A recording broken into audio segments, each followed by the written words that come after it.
Good morning to everybody, and thank you so much for joining the webinar today. The Global Reading Network's August webinar series will focus on how math supports reading, and welcome to this part one of this series of webinars. We're so happy that you're able to join us today. My name is Deepa Srikanteya, and I'm the Senior Researcher at the Global Reading Network with the REACH project. And today we have a great panel for us, and I'm going to introduce everybody one by one.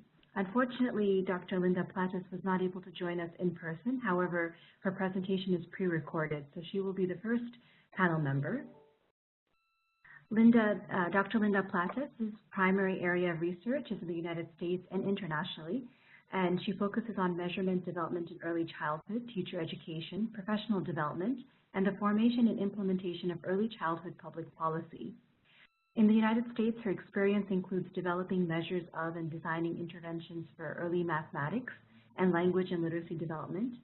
Internationally, she has worked on preschool and early primary grades child assessment and classroom observation instruments, including the early grade mathematics assessment, the EGMA, and measuring early learning quality and outcomes, MELCO instruments. She has served as an expert in international meetings on early mathematics and literacy development, and on many technical and policy advisory groups.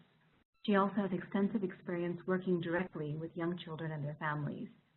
Currently, she's working on the development and research in early math education DREAM network on the Teacher Educator Professional Development Project, which supports the development of open source materials for teacher educators, such as professional development providers, to support their teaching in early mathematics.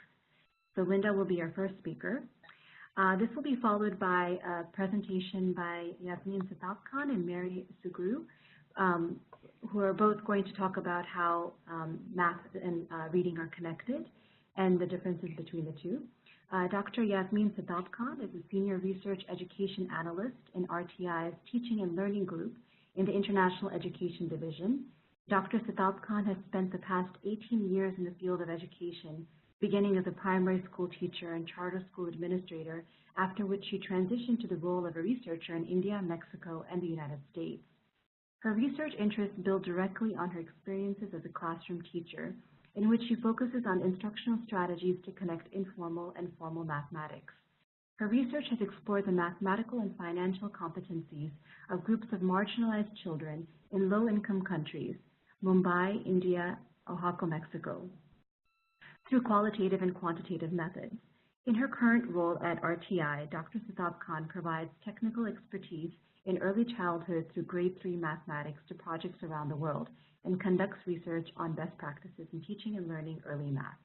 Welcome, Yasmin. Ms. Mary Sugru is an international technical advisor for the Education Development Center. She has over 18 years of experience in teaching numeracy and literacy at primary and secondary level education. In her current role, Ms. Sugru is considered an expert in early reading instruction, second language instruction, inclusive education pedagogy, and teacher professional development. Ms. Sugru currently provides technical support to projects in Liberia, Rwanda, and Nigeria. She's based in Washington, D.C. Welcome, Mary. And our discussant for the panel today is Dr. Marcia Davidson, who recently joined AIR as a principal consultant and researcher in the Policy and Practice Division in International Education. Before coming to AIR, she held the position as a team lead for the reading team in the E3 Office of Education at USAID. Prior to joining USAID, she was a senior consultant in literacy, where she provided support for and contributed to the design on projects funded by USAID and the World Bank in early literacy in countries in sub-Saharan Africa, Southeast Asia, and the South Pacific. She has designed, implemented, and consulted in the development of reading interventions and early grade reading assessments in multiple languages, developed coaching models, and pre-service professional development modules in teaching children how to read. She has published articles in peer-reviewed journals and designed impact evaluations for reading interventions. Thank you so much, Dr. Davidson, for joining us. So without further ado, we'll go ahead and get started with Linda Platas' presentation. Hi, this is Linda Platas, and I'm sorry I can't be with you today. I'm going to be talking about the relationships between early math skills and later achievement, and early math interventions and later achievement. As you can see by the graphic and by the title of this presentation, they're not necessarily the same thing. I'm going to begin by talking about a study that was published in 2007 by Duncan and colleagues. Duncan was very interested in figuring out which early skills were most predictive of later academic success at 3rd and 5th grade. And they used data sets from Canada, the UK, and US, which followed children longitudinally, tens of thousands of children. What they found when they analyzed the data was that kindergarten entry math, represented by the purple bars here, was very predictive of 3rd and 5th grade math, and also pretty predictive of 3rd and 5th grade reading. They found that kindergarten entry reading, represented by the red bars, was somewhat related to 3rd and 5th grade math achievement, quite a bit related to 3rd and 5th grade reading achievement. And that kindergarten entry attention was related to both, but not as strongly as math, and about the same or less strongly related as reading. The big surprise from this study was that kindergarten entry math was just as predictive of 3rd and 5th grade reading as kindergarten entry reading skills were. So they decided that they wanted to look at this phenomenon more deeply. So 2 of the researchers from that 2007 study decided to look at US data that looked at the effects of persistent problems across early elementary years. And so persistent problems were defined as being in the lowest quartile at ages 6 and 8 and 10, all 3 of them. And it turned out that if children had problems across those 3 age bands in math, that they were 13% less likely to graduate from high school and 34% less likely to attend college. In reading, the respective numbers were 8 and 9%, and for antisocial behavior, they were 16% less likely to complete high school and 17% less likely to attend college. Inattention did not have that much effect, but anxiety did. The researchers then wanted to look at what sort of math skills were important in preschool. And so this study looked at the relationships between the end of preschool and 5th grade math skills, and it turned out that counting and cardinality and operations and algebraic thinking were the most important, and geometry and measurement and data were also related to later skills, but that the first 2 categories were the most important. Other researchers looked at mathematics achievement through age 15 and found that preschool mathematics ability was predictive of that later achievement, even after accounting for early reading, cognitive skills, and family and child characteristics. Researchers have found that math skills grow in importance as children progress through school, and that math skills such as pattern, measurement, and more advanced number become more important over time for measures of school achievement. So while patterns and measurement may not be that important going into kindergarten, they become more important later. There is more to the story. It's not just math and reading and attention that predict later mathematical performance or achievement. There are other factors that affect mathematics. So for instance, there are environmental factors such as placement into gifted and talented programs, children's self-concept of math ability, and researchers also found that math gains were mediated by children's engagement. So just putting children in front of someone who's talking about math is not going to move the needle very much.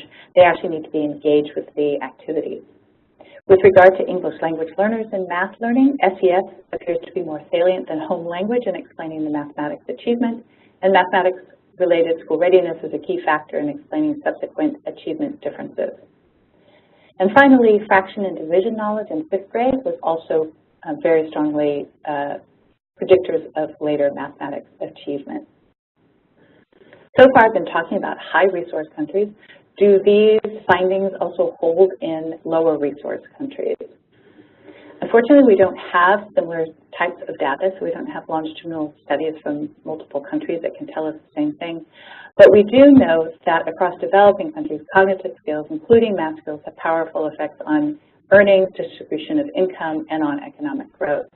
An example of one of these countries is Bolivia, where formal math skills are associated with an increase in wealth, and also, interestingly, with improved indicators of self-reported stress and child health.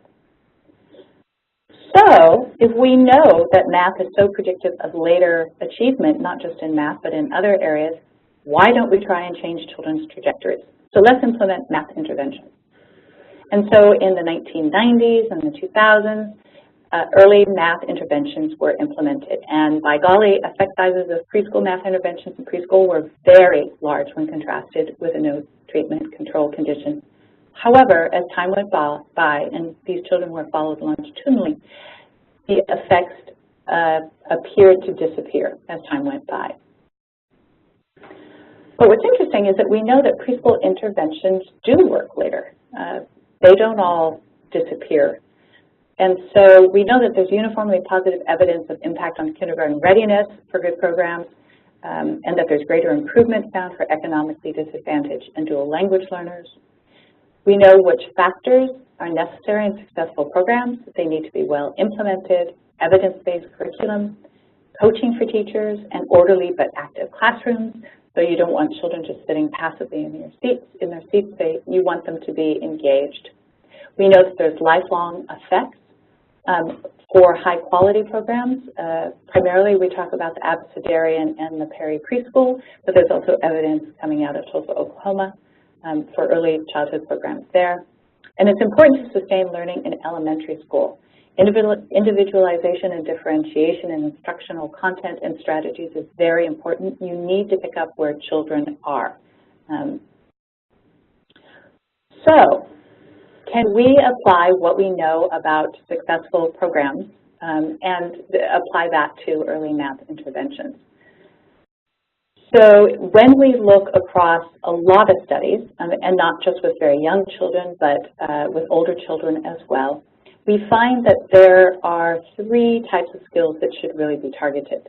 Those skills that are malleable, fundamental, and those that would not have developed eventually in the absence of an intervention. So those are malleable skills or behaviors or beliefs. That means that they can be changed. There's fundamental skills, are those that upon which later skills are built and that influence positive life outcomes, such as attainment or labor market success. We know that you need high-quality environment subsequent to the completion of the intervention. I spoke about that at the end of the previous slide. And we need successful in-the-door interventions because they equip a child with the right skills or capacities at the right time to avoid imminent risks, such as grade failure or placement in special education classes. And we know those children who have better math skills are less likely to experience grade failure or placement in special education classes. And we also know that the combination of fundamentality and malleability is most apparent in children's early basic literacy and mathematics skills. So we know that it is possible with mathematics skills. So the big message here is that we need to take those tools and those ideas and those concepts that have made preschool interventions work and apply those to early math interventions. And that sort of work is going on now, but we need to do more of it. Thank you so much for your time, and I look forward to hearing the rest of the presentations. Thank you, Linda. I know that you weren't able to join us today, but thank you so much for pre-recording this presentation for us. So I'll hand it over to Mary as well as Yasmin. Good morning, everyone, or good afternoon, depending on where you are. My name is Yasmin Satapkan, as Deepa said, and together with my colleague Mary from EDC, we're going to be talking about some of the ways that reading and mathematics can be connected and what some of the ways that they're similar and different. We're going to focus on three different areas. First, we're going to talk about what some of the connections between reading and mathematics are that we see, and we're going to also give a little bit of background just on what some of the best practices are in both early reading and in early mathematics. We will then go into two case study examples of projects that have integrated reading and mathematics together and the different ways that they've approached it. And we'll end by talking about what some of the opportunities and challenges are in the area of supporting both content areas. So to start off with, I know not everyone can talk, but just to take a moment to think about an early grade project that you might work on or that you might be familiar with, and to think about, you know, which content areas are supported. Is it just reading? Is it reading and mathematics? Do you support science, social sciences, other content areas? And if there is more than one content area, how do you see these content areas being connected? And if it's only one, what opportunities do you see that you could make connections between these content areas? And just to get our minds thinking about what it could look like if more than one content area is linked. So Mary and I wanted to talk about how we are going to focus on connections during this presentation. So, you know, on the one hand, there's always talk about connecting the areas through the content. So looking at, you know, where opportunities exist for skill development. So there's research on how writing can be integrated into a mathematics classroom, or how reading can be integrated into the mathematics classroom. There's also, you know, research on using math storybooks or math stories in the reading classroom. So there is opportunities for skill development with content. At the same time, you know, both of us wanted to say that reading and math are also each their own subject. So there's research about how, you know, math is really a context in and of itself, and teaching math for the context of mathematics is mathematics, and getting students to really engage in the mathematics is important. So what we're choosing to focus on instead of content is pedagogy. So looking at what are the ways that pedagogy across reading and mathematics is connected.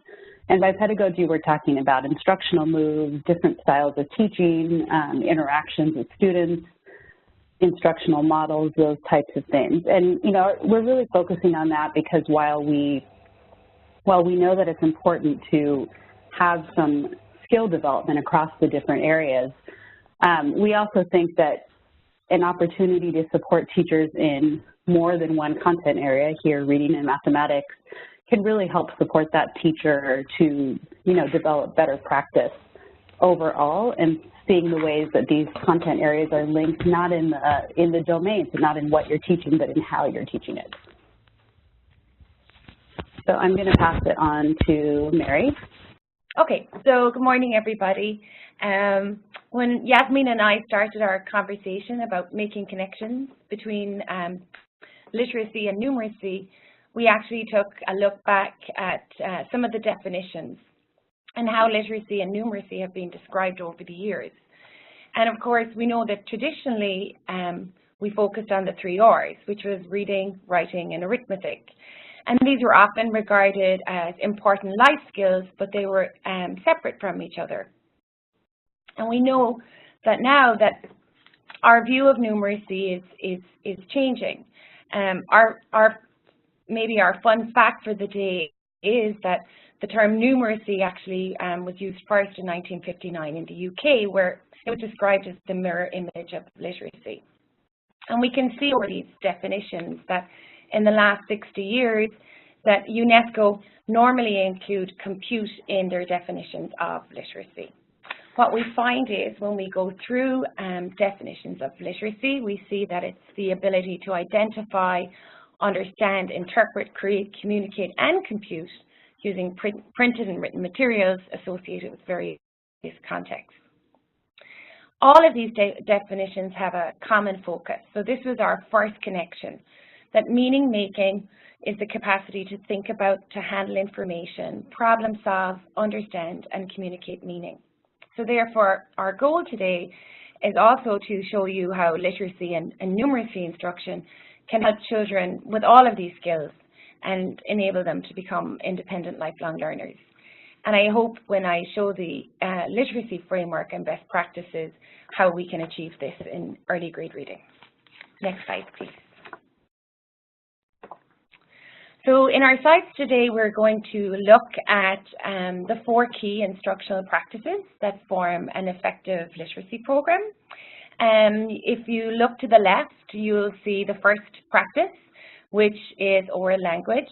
And then also, we've added some pictures of teachers and students who are participating in these practices. So down at the bottom, we also will include some of the research, because everything we describe today is coming from a strong evidence base. Tried and tested, and we have evidence that it works when applied in classrooms. So the first area of an effective literacy program is oral language. And we know that children have to have an extensive oral vocabulary to learn how to read. The more children interact with spoken and written language, and the more complex the vocabulary, where they're actually able to define or explain word meanings, will actually help them become better readers. And therefore, our teachers also need to be able to instruct pupils in how to converse, question, listen and respond, and promote that oral language development in their classrooms. We would like teachers to also be able to model and use interesting and precise vocabulary. Okay, next slide, please. The next part would be the explicit instruction in key skills. By key skills, we mean phonological awareness, phonics, phonemic awareness, fluency and comprehension, and writing skills also. And we acknowledge that this is a critical component of any effective literacy program. Next slide. We really would like to emphasize, again, making that, stress the importance of meaning making, and to add purposeful reading into any effective literacy program. While we know the key skills are important, we also are very much aware that without practice and without enjoying reading, children will never develop that love of learning and reading. So really what we want to do in our reading programs is give children an opportunity to actually apply their skills. And we describe this as authentic and purposeful reading. The more they read, the better readers and writers children will become. And it also gives them an opportunity to practice their skills inside and outside of school. We hope it helps them to build their academic vocabulary, and also it can help children understand that you can learn other subject areas and other content from the act of reading. Establishing a reading routine is also an important part of an effective literacy program. It includes reading for leisure and helping students improve their oral language, as well as their technical reading and science skills. Next slide. Finally, the fourth effective practice that we have in our reading or in our literacy framework is authentic writing. And authentic writing again means teaching writing for meaning. We believe that reading and writing reinforce each other, and engaging in writing activities helps children understand that writing is a communication tool, and it reinforces the relationship between print and speech. It also helps children to communicate their ideas and to make connections and explore their own thinking. We like to make writing purposeful for children by providing them with multiple opportunities to write. And this process will help children to understand how texts are organized for different purposes. Thanks. Over to you, Yasmin. Okay, great, thank you. Similar to the early literacy, I'm going to go over some of the best practices that are research-based in early mathematics. The first one, using resources for hands-on learning. So they can be locally available, created, they may not be, but I think what's important here is making sure that not just the teacher, but the children actually have access to the materials that they can touch and hold and manipulate and use. Another important practice is multiple representation. So being able to use varied means to represent number, to represent different mathematical concepts. So, for example, if you have the number 5, being able to represent 5 in different ways with the written numeral, maybe with dots and different arrays and different arrangements, maybe with sticks, with, different types of ways to understand what the number 5 means. Other best practices, use of justification and explanation. So making sure that children can not only tell you what the answer is, but also justify their answer and give you an explanation of why their solution is correct, how they got to their solution. All of that is very important. Understanding developmental progression. So for teachers, it's especially important to understand, how do children develop number? How do children develop operations? How do children develop algebraic thinking? So understanding, what typical sequences look like, what skills build off other skills is very important. A couple more is connecting formal and informal mathematics, so making explicit connections between what children do outside of school, perhaps. So informal mathematics, meaning the mathematics children may use when they go to the market, when they go to run errands for their parents, maybe when they play games and are counting, and connecting that to what we call formal or more school mathematics, which is, linking some of those transactions they might do in the market to a written number sentence or something like that. So making sure that teachers are able to make those connections and help children see the connections between the two. In terms of instruction, there's not one set model for teaching early mathematics. So I think strong instruction has elements of exploration, so you want children to be able to explore numbers and explore different solutions and different ways of doing things. There is a role, as Mary said, also in literacy for explicit instruction and for modeling. So for the teacher to actually be able to say, something very explicit and teach a skill and model a skill. And you want ample time for practice and for repetition. And so hopefully here you're also seeing some of those. We're going to make them more explicit, but you're seeing some of those connections already between pedagogy in early mathematics and early literacy. One thing that's a little bit different is when teaching early grade mathematics, the I do, we do, you do model that is frequently used in early literacy instruction doesn't necessarily work the best, because you do want children to have some exploration and kind of playing around with the mathematics and exploring it on their own before being shown. You don't want to show them how to do something before they've had time to explore it and try to figure it out on their own.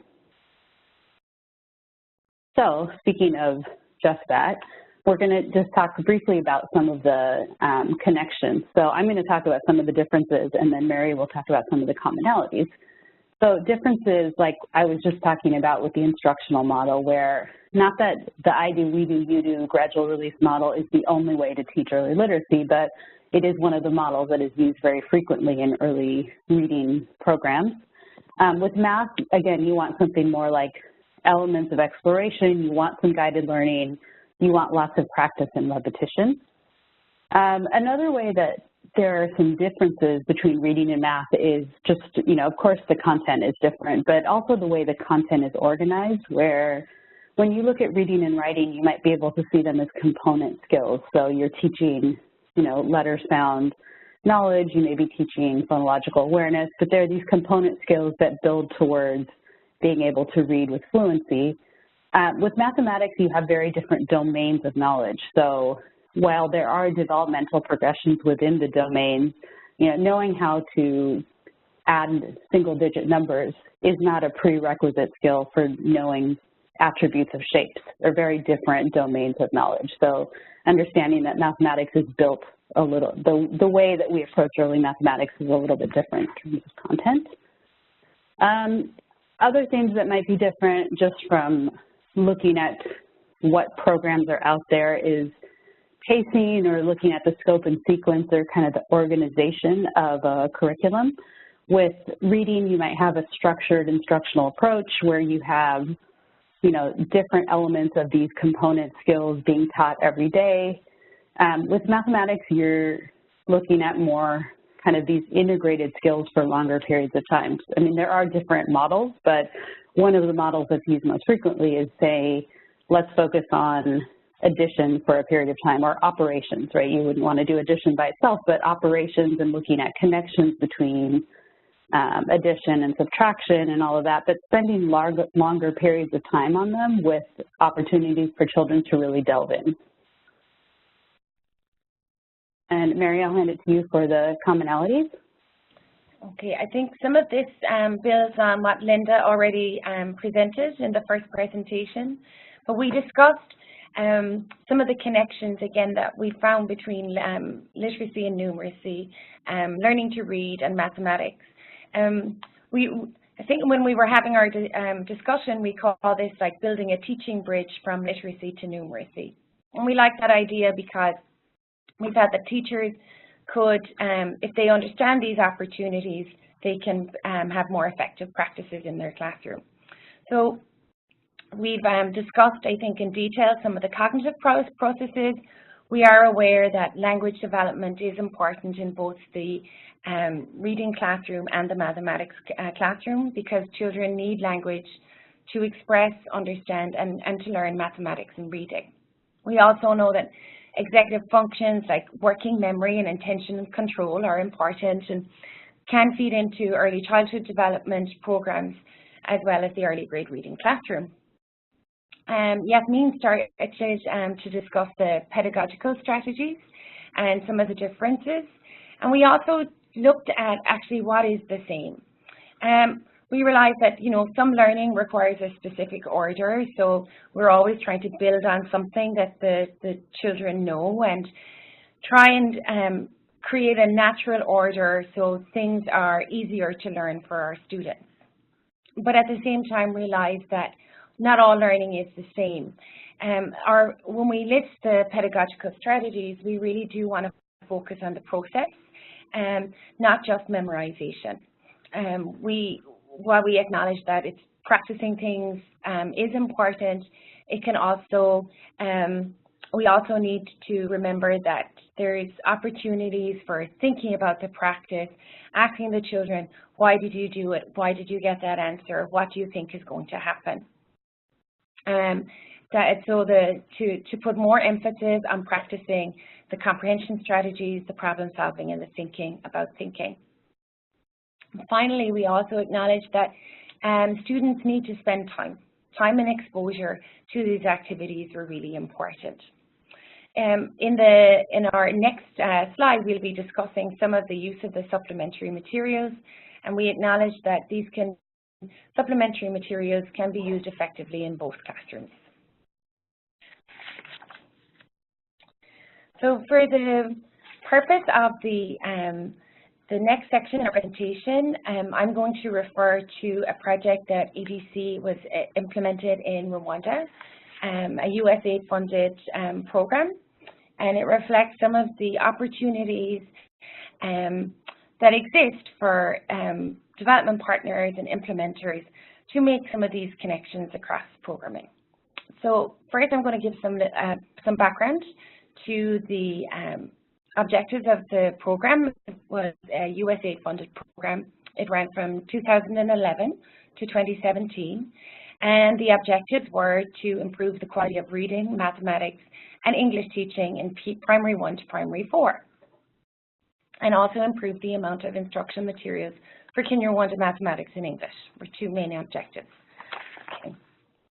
So some of the lessons learned, sorry, Yasmin, next slide, please.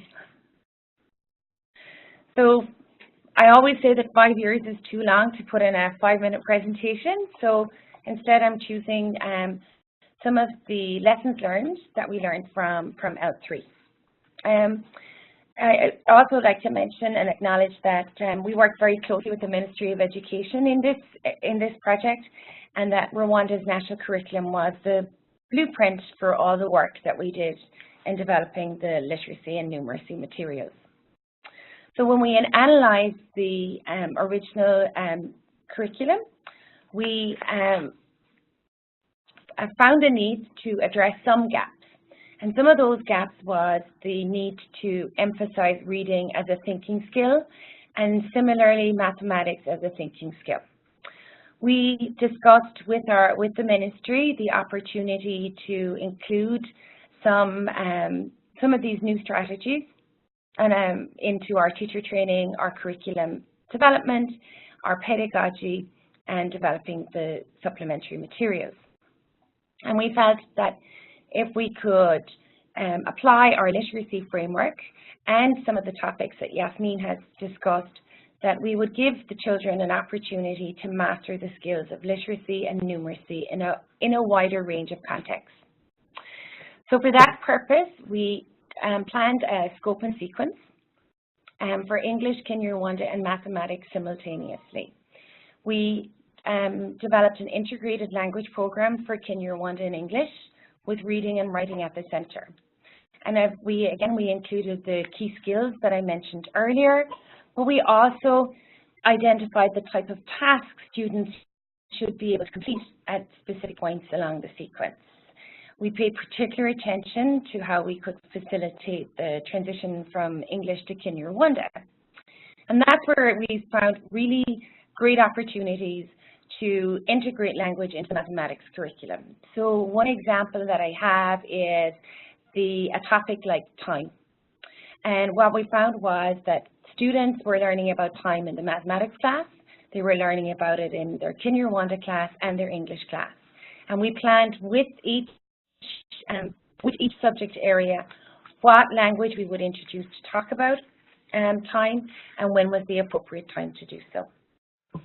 For mathematics, we saw an ideal opportunity to introduce headline stories. And headline stories had been very successful in a program we had here in the US. And what we wanted was to help introduce children to develop their mathematical language and prepare them to be creative problem solvers with good deductive thinking. Headline stories provide open-ended situations in which a specific mathematical idea is embedded. They had three main purposes: to help the students learn how to solve word problems by understanding how they're built, to describe ideas drawn from mathematics or the physical world, and to help the students learn to derive real word meaning from mathematics situations, and also to understand there was more than one way of reaching a solution to a problem. Finally, the other one that we also really worked with the ministry to move away from was the idea of memorization of facts. For example, building an understanding about what multiplication is and what problems it solves before the memorization of tables. Was another example that we applied in this program. Okay, thanks, Yasmin.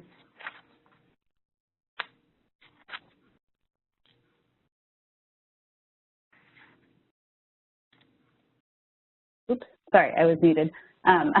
We only have about 5 minutes left, so I'm going to try to run quickly through some of this so we get a chance to discuss some of our opportunities and challenges.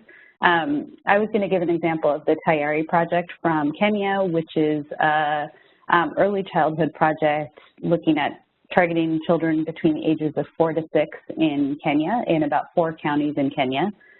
This is a Children's Investment Fund Foundation funded project. And we developed materials for 4 different content areas, which was mathematics and language, social skills, and life skills. And what I wanted to talk about quickly was the way we connected the two. So what we tried to look at is what are some of these core strategies across both reading and mathematics and the other content areas that we could emphasize with teachers during the teacher training, during coach support visits, during even when our project staff visited, but just kind of sending consistent messages. So the 2 strategies we decided on were extending conversations, so helping teachers to really have conversations with children that were not just, you know, what is the answer? The child says one answer and then that's the end, but how do you extend a conversation beyond that? And we talked about that during both reading and mathematics and how to use those strategies during both.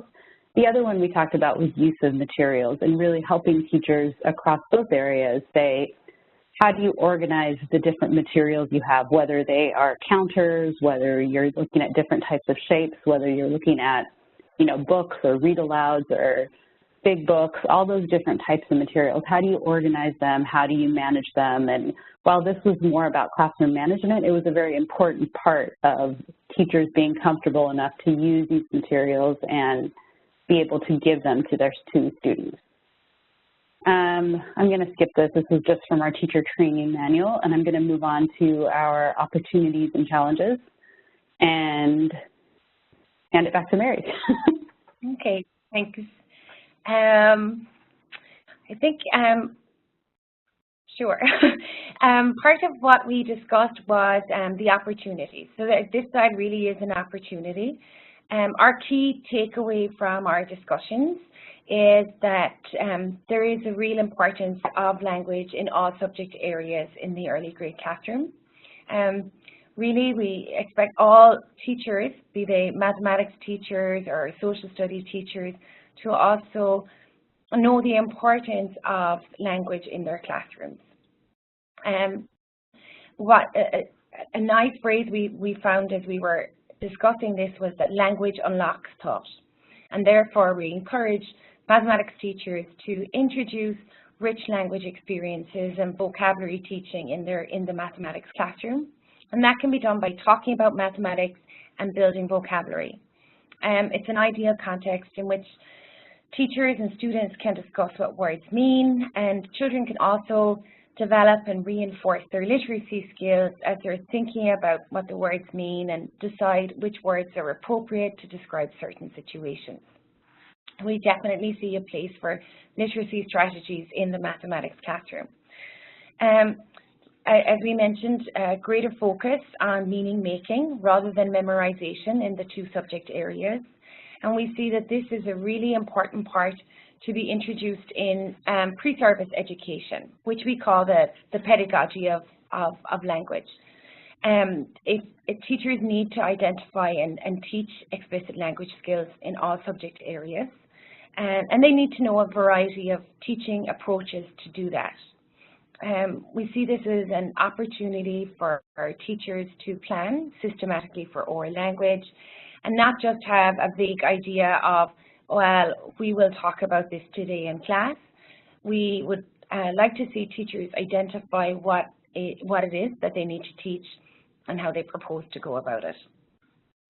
Greater opportunities in classrooms for children to engage in oral tasks, so pair work, group work, conflict resolution, and exposing children to a wider variety of literature and materials should hopefully improve the language situation in classrooms. So following on from our conversation, we'd like people to consider this when they're designing new projects. Think of the connections that we showed you today, and even think of further possibilities and more connections. My example of the scope and sequence is only one small one, and we're sure that there are other examples for projects to consider as we move forward. The design of materials is really another area for consideration. Particularly, we feel working with publishers and curriculum developers, that they would consider the language demands in the textbooks and materials that they are producing, provide a great variety of reading materials to include fact and fiction, and also to take into consideration second language learners or multilingual contexts. So is the content in a mathematics textbook appropriate? Is the language appropriate for a second language learner? I've mentioned already teacher training. I think a good discussion or starting point is what are we instructing teachers? What in-service training are they getting? Do they get the opportunity to discuss and explore the connections like we have today? And how could we integrate that better into our classroom? The same applies for in-classroom support. One discussion that we had was the development of good teacher guides, appropriate teacher guides for teachers that might show them how to engage in language, developing oral language skills, problem-solving skills, and thinking about thinking in their classroom. We also acknowledge that there are opportunities maybe for technology and other materials that could provide in-classroom support. And finally, how can we capture this information? We don't necessarily have an answer for monitoring and evaluation, but we've or a proposed way forward, but we feel it is worthy of discussion about how we can build this into future projects. How can we capture some of the evidence and the impact of some of these connections or proposed interventions? Okay, next slide. Okay. Yes, I think we've mentioned some of this. We acknowledge we're moving away instruction from memorization. And one other key point we discussed was helping our teachers understand to use assessment in the classroom was important. Often in the context that we work on, we know teachers work in large classrooms, possibly up to 80 children in one classroom. How can we support our teachers to assess their students and know how to, if the students are actually reading or if they have just memorized something? Yasmin? Okay, so I'm going to just go quickly with some of the, I want to leave enough time for Marcia and for some questions. So just very quickly, some ideas about some of the challenges when you're moving from these ideas of what happens in the classroom to the policy. So thinking about government demand, often governments want technical support in early mathematics, especially on projects that maybe focus more on early grade reading. So how to approach that, how to manage that. You know, supplementary materials, we know that there's always limited budgets for materials, and we want children to have books because it's very important to have text to be able to learn how to read. Same time, it's very important to have manipulatives, and while they can be locally sourced, that also puts a burden on the teacher. Sometimes you can't get the right materials for the right type of activity, so that's something to think about. In terms of teacher training and support, you know, we all have faced challenges with limited time to train teachers, and what do you focus on? Do you focus primarily on, you know, reading content? Do you focus on math content? Do you focus on pedagogy across the two and try to link them? How do you approach that? And then, of course, language policy, and Mary, I think, has talked about that well, about how, you know, addressing the issue of language, not just in reading, but also in mathematics. So I'm gonna end there so we have enough time for the next presenter. Okay, thank you. Great. Thank you so much, Yasmin and Mary. That was a fantastic presentation. Marcia, we can go ahead and start with you for the discussion role. Perfect. I really appreciate these presentations, and wish Linda could be here as well. But thank you, Yasmin and Mary. It's been a real delight to get an opportunity to look through and listen to the presentations and begin to think deeply about those connections between math and reading.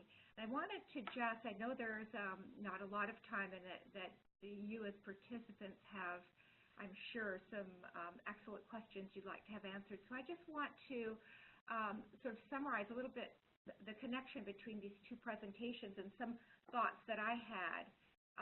And I'd love to hear what both Mary and Yasmin have to say about these thoughts. I was looking at Linda's presentation and which early math skills have the greatest impact on later math and reading achievement, and the one that had the greatest effect size was counting and cardinality.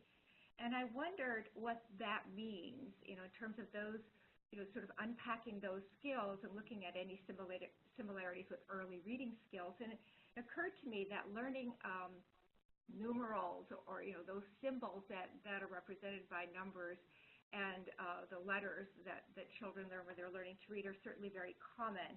And they both include learning the meaning of abstract symbols, and both decoding and sort of cardinality or counting are perhaps more similar than we might realize when we try to look at the link and these sort of somewhat reciprocal impacts on later achievement. So I thought that was quite interesting. I also appreciated her Linda's comments when she talked about the skills that children achieve in preschool are what are, and the sort of the depth and I guess the, which skills they learn are the predictors. It's not that the interventions themselves predict, which suggests that power of learning the early skills in a preschool context, moving into an early grade context, means that there has to be some follow-through. And she talked about building foundational skills and knowledge, having really good professional development and coaching so that the teacher can create both organized and engaging classrooms. That's the same for both early grade reading and early math. So that was really interesting. And I guess that she also talked, and I thought this was interesting, Linda Plattis talked about implementation that must be accompanied by rigorous evaluation of the impact of those, of the instruction. I think that holds true for both reading and math. So she finally talked about that trifecta of targeting math skills, that they have to be malleable skills. They have to be, sometimes we refer to those as alterable variables, skills that you can effect through instruction. And then they need to be fundamental so that they can build later skills essential for positive life outcomes. So I think that those goals and the way she talked about math could be easily applied to early grade reading. I think that those early, sort of the alphabetic principle and cardinality may have a lot of similarities in being those aha kinds of achievements in the early years that have great payoffs in terms of building skills in the later years. But then the other question, what is it that we know about the specific features or best practices in the math, sort of the early preschool curricula that make a big difference? And I think the features of these curricula were discussed in the context of the pedagogy by both Mary and Yasmin, and I thought that pedagogical comparison was interesting. I wanted to suggest that I think if one sort of unpacks I do, we do, you do, it isn't necessarily completely, and I think you implied this as well in your conversation, in your presentation, the exploration, explicit instruction, modeling, extensive practice, and repetition could actually fit, in a sort of an elaborated I do, we do, you do model. And I think that in both cases, the strength of the sort of the modeling piece rather than exploration really depends on the skill that's being taught. For example, if you're teaching children what the numeral 2 or something, you might need to be using more modeling than when you're exploring counting or other aspects of math. And I'm not a math expert, so I might not be exactly correct in how I'm representing these. But I wonder if the two instructional models that were presented might be more similar than perhaps we might have assumed.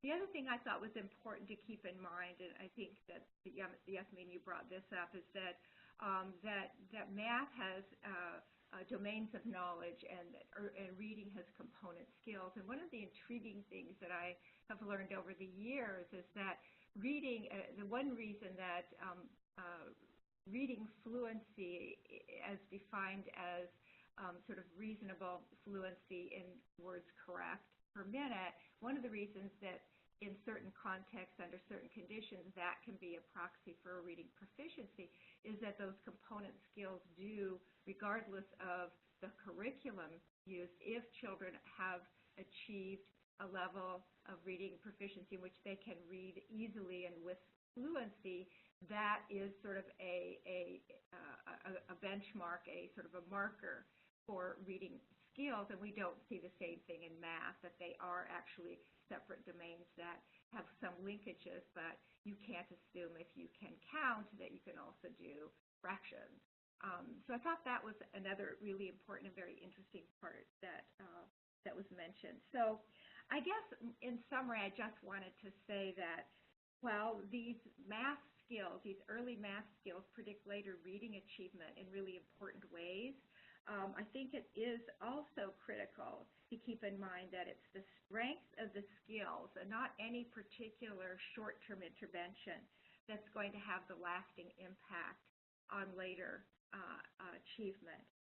And that even when short-term interventions their outcomes might fade over time, the skills that children achieve, if we teach the skills well, that's what's going to make the difference for children in later years. And I think that applies to both early math skills and it applies to early reading skills. In many cases, we can see in some of the data that after 2 years of instruction, children still haven't learned all the letters of the alphabet, for example. So they're not going to become proficient readers. So some of these early core fundamental skills that really are dependent upon good instruction need to be taught and taught well, and then they need to be sustained and built upon over time. And I think that's something that both of these presentations provided a lot of suggestions for how we might go forward with doing that. The last thing I wanted to mention is a suggestion for some research, and I think it has to do with what was described in the second presentation. It has to do with learning trajectories that are defined, at least in some of the research by Clements and Sarama, as setting goals for children, building a very evidence-based developmental progression for how children can achieve or reach those goals, and then which instructional activities that will move children along toward the goal through those progressions. I think that applies to both reading and math and is a wonderful way to think about how we design our instruction. I also think that skill grouping children can be a great benefit in both reading and math to move those and target those progressions much more explicitly and effectively when we group children. So those are just some of the ideas. I really appreciated these presentations and look forward to hearing some of the questions from the participants. Thank you.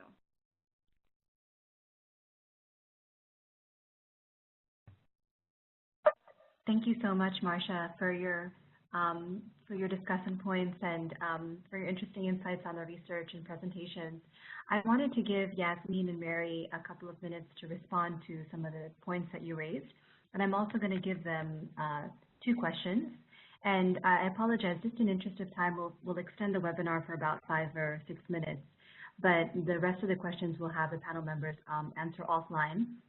And if you have a specific question that you have, we got a question from Nitya about large-scale assessments in India. If you can send us your email address, we'll have the panel members send the responses directly to you. Thank you. So in addition to Marcia's points, Yasmin and Mary, if you could also talk about one question that was asked is, among low-capacity teachers, how did you build their skills and attitudes to allow them to promote exploration, critical thinking skills in their students? And another question is, as teachers have learned in a traditional way to rely more on memorization, do they resist newly developed approaches? How does teacher training adjust for this? So I'll let you both answer these 2 questions.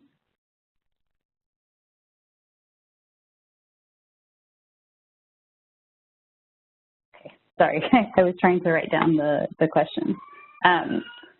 I'll try to answer some of them, and as well as some of Marcia's thoughts, and then Mary, I'll let you answer some of them also. I think in terms of, so Marcia, just going back to, I think you had some really good points, and I agree there's a lot of similarities between these early grade interventions and how some of these skills are emphasized and all of that. I think you make a good point about the I do, we do, you do model, and I think it would be an interesting topic to explore further about how some of these ideas might, how this instructional model may look across the different content areas and how it may be manifested in the classroom. I think, for certain features of math, there are times when you are going to be a little bit more explicit and you're going to model and introduce something. Whether that happens, I think the I do, we do, you do model, I see all those components being very important in mathematics. Maybe the order switches often, and maybe for some of the reading skills, the order might switch also, where instead of showing kids how to do something first, you first let them explore with it and then you model it. So maybe it just switches a little bit, which could be like, you know, a you do, we do, I do, or I don't know how it might look, but there might be some ways to work with that model, especially if teachers are already familiar with it and they're already using it, and use similar types of language to support teachers in understanding across these two domains, but move it around a little bit. So I thought that was a really, interesting analogy. I also think that the counting and like the learning the symbols for the number, along with learning the sounds of the letters and the alphabetic principle, is something that, you know, you can see some similarities in, and I think that's an interesting analogy. I think you talked about decoding and cardinality, and I would say I'm not an expert on the decoding side, which I think many of you are, but talking more about cardinality and understanding that a number represents a quantity. It's not just something abstract that you just memorize, but it actually represents this quantity, and that has meaning, and that it can be compared to other numbers and all of that. So I think that's a really interesting, something to be explored further.